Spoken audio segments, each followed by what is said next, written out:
ఉదయం ఓటు నమోదుకు వెళ్ళేంత వరకు కూడా టీఆర్ఎస్ పార్టీ సంబంధించిన ఎమ్మెల్సీలకు కావచ్చు, రాజ్యసభ సభ్యులకు కావచ్చు నోటీస్ లేదు. మీకు ఇక్కడ ఓటు ఇవ్వము అని చెప్పి, ఇవ్వద్దు అని చెప్పి ఎన్నికల కమిషనే మధ్యరాత్రి ఎప్పుడో సడన్గా కేవలం వాట్సాప్ల ద్వారా సమాచారం ఇచ్చి దుర్మార్గంగా కాంగ్రెస్కి అనుకూలంగా ప్రవర్తించింది. ప్రతి విషయంలో కూడా ఇదే పద్ధతిలో ఉంది ఎన్నికల కమిషన్.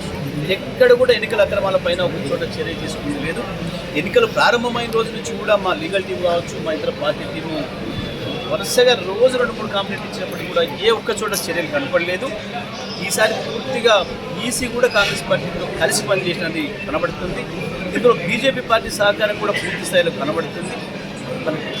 అధికారుల పనితీరు చూస్తేనే అర్థమవుతుంది.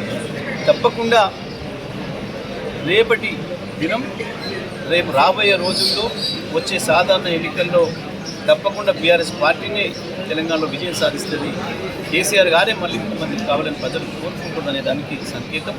రాష్ట్ర వ్యాప్తంగా కూడా అన్ని దాడుల్ని సాయించి తట్టుకొని నిలబడి పనిచేస్తున్న బీఆర్ఎస్ పార్టీ కార్యకర్తలకు అందరూ కూడా ధన్యవాదాలు.